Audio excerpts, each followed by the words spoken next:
lalu balistiknya, itu kan satu hal ya. Dan itu diketahui oleh Amerika Serikat. Harapan dari Presiden Xi Jinping adalah kalau Amerika Serikat tahu bahwa China menyuplai persenjataan, itu artinya Amerika Serikat harusnya berhati-hati untuk melakukan serangan ini. Nyatanya kan tidak ya, dan itu tetap dilakukan. Dan hanya sampai batas itu kelihatannya yang bisa dilakukan oleh China. Dia tidak mungkin dalam hemat saya mengirimkan pasukan lalu terlibat langsung dalam perang ini dalam upaya untuk memaksa Amerika Serikat segera menghentikan. Nah, hal yang sama juga dengan Rusia. Gitu. Rusia sekarang juga sedang sibuk ya dengan Ukraina. Beberapa hari ini eskalasinya meningkat lagi. Gitu. Dan tentu saja tidak mudah. Gitu. Sekalipun komitmennya sama seperti China, menyuplai persenjataan untuk Iran. Tapi lagi hanya sebatas itu. Gitu. Lalu kemudian kalau mereka menyerukan supaya dilakukan penghentian perang, gencatan senjata gitu ya. Saya kira itu kan semua negara melakukannya, termasuk Perancis, Jerman, Inggris kan sudah melakukannya juga. Gitu. Kembali ke meja perundingan, kembali ke PBB, kembali ke DKPBB, itu kan maunya ya gitu. Dan sayang gitu di front ini, ya, di bagian ini PBB dan DKPBB kan saya sudah sampaikan tadi lumpuh gitu. Tempat di mana tempat di mana China, Rusia, 5 negara pemegang hak veto itu bisa bertemu, itu kan di DKPBB gitu. Dan saya sudah sampaikan dari awal bahwa mereka sudah lumpuh, lembaga ini kan sudah lumpuh. Gitu. Jadi dalam hari ini paling tidak mencermati perkembangan konflik hari ini gitu ya, tampaknya kita harus menyaksikan eskalasi yang akan terjadi terus-menerus dalam beberapa hari ke depan ini. Mbak Audrey, kira-kira begitu. Lalu bagaimana dengan Indonesia yang sudah siap jika diperlukan untuk menjadi mediator? Nah itu gimmick orang menyebutnya ya, gitu ya. Bahwa cara Indonesia memandang konflik ini gitu kan harusnya ya bayangan kita, Indonesia kan mendukung ketertiban dunia. Indonesia juga mendukung multilateralisme, hukum internasional, penegakan hak asasi manusia, gitu kan gitu. Dan kalau orang melihat, ini kan kasat mata ya yang kita lihat apa yang dilakukan oleh Amerika Serikat dan Israel itu kan kasat mata. Ada pelanggaran kedaulatan, gitu ya. Ada tragedi kemanusiaan, gitu ya. Artinya pelanggaran HAM. Dan Indonesia nyimak dengan baik ya, gitu. Negosiasi yang terjadi di hari Jumat kemarin itu Mbak Audrey ya. Lalu kemudian yang bisa dilakukan kemudian adalah menawarkan dirinya. Ya itu niat baik ya, itu niat baik dan kita harus apresiasi. Tetapi lagi apakah kita menyiapkan dengan serius? Gitu, ya? Ketika menawarkan diri sebagai mediator, apakah kita sudah melakukan kajian yang mendalam? Sesimpel apakah kita mengikuti mediasi yang sudah dilakukan oleh Oman? Oman itu sudah melakukan berbagai macam strategi gitu. Pertama untuk menghubungkan dua pihak yang berkonflik ini gitu ya. Iran kemudian Amerika Serikat. Yang posisi Iran menolak gitu ya, yang posisi Amerika Serikat memaksa gitu. Dan cukup berhasil loh ya. Paling tidak di Jenewa kemarin gitu. Sudah ada komunikasi gitu ya. Bisa aja komunikasi indirect tapi paling tidak dari posisi Iran itu sudah positif. Nah, saya khawatir ya pemerintah kita tidak mempelajari gitu. Betapa passionnya Oman menginisiasi gitu ya, komunikasi di antara dua pihak ini. Itu Mbak Audrey, saya melihat ya kita apresiasi gitu ya. Tetapi apa betul gitu ya bahwa tawaran kita menjadi mediator itu didasarkan kajian yang cukup kuat gitu, termasuk kesiapan kita, termasuk apa kita akan diterima oleh Iran maupun Israel ya, dan juga Amerika ya. Termasuk apakah kita nanti equal juga ya jadi mediator, itu kan satu hal yang lain yang benar-benar harus dilihat. Oke, tapi itu kira-kira pandangan saya. Oke, tapi Mas Julius selama beberapa jam tadi sejak dari malam sampai tengah malam ya, kita melihat kan Presiden Prabowo ini memanggil mantan presiden, mantan wakil presiden, ada juga ketua umum, ketua DPR, ketua umum partai politik, bahkan menteri-menteri juga ada di sana membahas situasi yang terjadi saat ini. Apa yang kira-kira dibicarakan di dalam, meskipun tadi pada saat kita tahu beberapa pernyataan seperti Menlu Sugiono menyatakan bahwa apa yang dikatakan atau yang dibahas adalah berkaitan dengan mengenai evakuasi bertahap begitu, kemudian juga kita harus siap menghadapi situasi ke depan termasuk soal energi dan juga kesiapan pangan. Kira-kira apa yang sebenarnya hal-hal yang krusial juga dibahas tadi malam? Ya, kalau saya melihat itu yang dilakukan Presiden Prabowo itu mirip-mirip yang kemarin dilakukan ya. Bertemu dengan mantan-mantan Menteri Luar Negeri, lalu kemudian pejabat diplomat senior gitu ya, lalu juga pakar ya, yang saya lihat. Karena pada waktu itu kan kita masuk ke BOP, lalu kemudian kritikannya sangat keras gitu ya. Ya. Kritikan itu menunjukkan bahwa ketidaksetujuan Indonesia menjadi bagian dari BOP. Nah, saya dan pertemuan yang pilihan politis yang sudah diambil oleh Presiden Prabowo itu yang pertama. Dan saya kira cukup alasan ya, kita mendengar salah satu mantan presiden kan nyebut bahwa ada sesuatu nih gitu ya yang keliru, sekalipun bahasanya nggak eksplisit seperti itu ya. Ketika kita bergabung dengan BOP lalu kita menjadi mediator gitu ya, itu kan ada sesuatu gitu. Dan sepertinya gitu, pesan yang mungkin tidak eksplisit itu ditangkap oleh Presiden Prabowo gitu, bahwa ternyata ada tokoh penting bersuara berbeda gitu.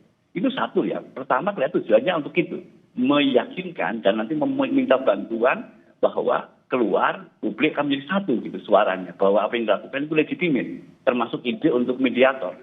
Itu saya kira gitu. Yang pertama Mbak Ulti. Nah yang berikutnya kalau saya bisa menambahkan tentu saja benar gitu, bahwa stok energi kita kan cukup untuk 20 hari ya gitu. Dari itu harus diantisipasi dan termasuk gejolak inflasi yang sudah di depan mata gitu ya. Karena begitu harga minyak naik gitu ya, bensin naik, semuanya akan ikut. Dan itu inflasi saya kira dampaknya. Dan itu berikut juga nanti stabilitas keuangan juga akan terdampak dan cukup besar. Gitu. Dan saya kira sah dalam hal ini Presiden meminta pendapat dari tokoh-tokoh politik. Bahwa dari itu kurang lebih. Oke, berarti kita klasifikasi menjadi 3 ya Mas. Tadi soal mediator dan juga BOP, kemudian juga soal inflasi dan juga cadangan energi. Yang terakhir adalah evakuasi. Kita bahas satu-satu ya Mas Julius ya. Yang soal tadi kemungkinan kuat dugaannya adalah di dalam ini juga membahas bagaimana tawaran Indonesia untuk menjadi mediator antara Amerika Serikat, Israel dan juga Iran. Dan juga mungkin saja ini juga menjadi waktu yang kemudian terbaik untuk Presiden kemudian mengkaji ulang begitu masuknya Indonesia menjadi negara bagian dari Board of Peace begitu. Nah, apakah ini kemudian keyakinan ini segera akan disampaikan oleh Presiden Prabowo untuk menyikapi soal tadi dua antara menjadi penyambung untuk mediator antara AS, Israel dan juga Iran, termasuk juga dengan mengkaji ulang keberadaan Indonesia masuk dalam Board of Peace? Ya. Bisa saja ya, bisa aja gitu ya, bisa saja gitu. Tapi dalam konteks ini itu bahwa Presiden Prabowo sudah mengumumkan dirinya gitu ya, secara publik gitu. Itu kan faktanya ya gitu. Dan fakta berikutnya adalah kritiknya sangat besar ya, dari pakar, dari termasuk diplomat senior gitu ya, bahwa apakah benar kita mengambil posisi sebagai mediator ya. Pertanyaannya sama dengan apakah betul kita masuk ke BOP gitu. Itu satu, Pak Prabowo saya yakin ya, dia masih berusaha untuk memastikan bahwa apa yang dilakukan itu tepat. Karena ini resikonya kan kehilangan kepercayaan masyarakat gitu, bahwa ternyata Presiden itu gerasa-gerusu ya, tidak berpikir yang sangat rasional gitu, berhitung cost and benefitnya seperti apa gitu. Itu saya kira akan memperlakukan pemimpin kita gitu. Jadi yang akan dilakukan adalah pertemuan malam ini memastikan bahwa ada dukungan yang mencukupi, memadai terhadap pilihan-pilihan politik yang sudah diumumkan publik dan sudah didengar oleh mitra-mitra kita seperti Iran kan sudah mendengar ya gagasan kita gitu. Nah itu gitu. Nah kalau saya terkait dengan mediator, gagasannya sebetulnya begini ya. Oman kan sudah memediasi ya, dan posisi saya akan mengusulkan bahwa kenapa kita tidak mendukung memperkuat peran Oman untuk menjadi mediator yang lebih efektif. Gitu. Jadi misalnya kita bekerjasama dengan Oman ya, dengan tujuan-tujuan yang baik gitu ya, dengan kekuatan-kekuatan kita yang kita miliki, ya itu gitu ya, yang saya lihat. Gitu. Daripada kita mengusulkan diri menjadi mediator, lalu seolah-olah memulai dari awal. Jadi cukup membahayakan dan tidak mudah. Gitu. Itu Mbak Audrey. Jadi sangat panjang kalau kita ngomong peran kita sebagai mediator. Gitu. Yang saya yakin perlu negosiator, perlu pemimpin-pemimpin mediasi yang unggul, yang punya passion sangat kuat gitu. Ya, Mbak Audrey, itu terkait dengan peran kita sebagai mediator. Oke, kalau untuk menurut Anda sendiri berarti negara yang kemungkinan paling bisa untuk menjadi mediator, siapa kira-kira Mas Julius? Ya, yang sudah jalan kan Oman. Tapi sayangnya Oman kan termasuk yang kena serangan dari Iran ya. Gitu. Oke. Dan itu kebayang bagaimana rasanya Oman ya. Gitu. Negaranya ternyata menjadi sasaran target. Padahal dia kemarin mencoba menjadi penengah gitu ya. Seperti itu. Gitu. Okay. Nah, saya agak khawatir begini ya. Skenario yang sedang dijalankan oleh Trump adalah gitu ya, akan menyelesaikan perang ini dengan kemenangan Amerika Serikat. Dan itu pakai cara Irak, mengirakkan Iran gitu ya. Jadi dulu kan sekalipun panjang lama ya, sekian tahun gitu ya untuk kasus Iran, yang paling penting adalah menumbangkan rejim lalu mengganti orangnya sesuai dengan keinginan Amerika Serikat. Itu saya kira senarionya. Nah, kalau nanti terjadi perundingan akan dilakukan setelah itu. Setelah Amerika Serikat memenangkan perang, setelah orang Amerika Serikat memimpin Irak. Itu. Dan kalau Indonesia menginisiasikan diri sebagai mediator, ini sangat berbahaya. Gitu. Artinya Indonesia terperangkap dalam skenario gitu ya. Amerika Serikat gitu. Menjadi mediator kok setelah perang menang, setelah perang berakhir. Gitu. Dan artinya memberi legitimasi bahwa pemimpin Iran berikutnya adalah mereka yang lemah, mereka yang tidak independen, mereka yang tergantung pada Amerika Serikat. Gitu. Dan ini saya justru agak khawatir Mbak Audrey gitu ya, bahwa kita kehilangan kekuatan penyeimbang di kawasan Timur Tengah. Gitu. Dan ini sangat berbahaya. Gitu.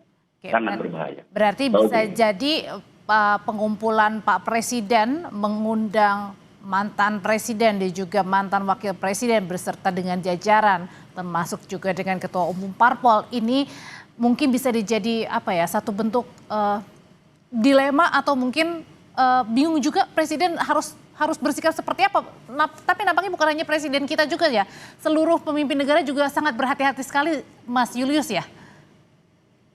Iya, betul. Ya, semua negara sangat berhati-hati gitu. Dan saya berharap Indonesia juga sangat begitu ya, berhati-hati, menunggu gitu ya, sampai kita paham betul gitu ya, apakah hidden agenda tersembunyi gitu ya, yang dimiliki oleh Presiden Trump. Ini kan sekarang orkestranya ada di Presiden Amerika Serikat nih. Tujuan sebenarnya apa sih gitu ya, perang Iran. Dan itu satu paket juga dengan tujuan sebenarnya membentuk BOP gitu. Membangun perdamaian di Timur Tengah. Itu kan satu paket itu gitu ya. Nah, kenapa negara-negara besar gitu ya, negara-negara Eropa itu menunggu gitu. Karena mereka ingin memastikan dulu gitu. Tujuan Presiden Trump ini apa sebetulnya gitu ya. Okay. Nah, kita sayangnya ya gitu, saya agak curiga kita punya kepentingan tertentu gitu, sehingga kita buru-buru gitu, mengambil hati Trump gitu, seolah-olah kita menjadi bagian inisiatif yang dikembangkan oleh Trump gitu ya, tapi tetap dengan framing bahwa ini demi kemerdekaan Palestina, perdamaian Timur Tengah gitu ya, lalu termasuk terkait dengan Iran adalah penyelesaian melalui meja perundingan. Itu Mbak Audrey gitu ya, membantu menjelaskan kenapa negara-negara sangat berhati-hati.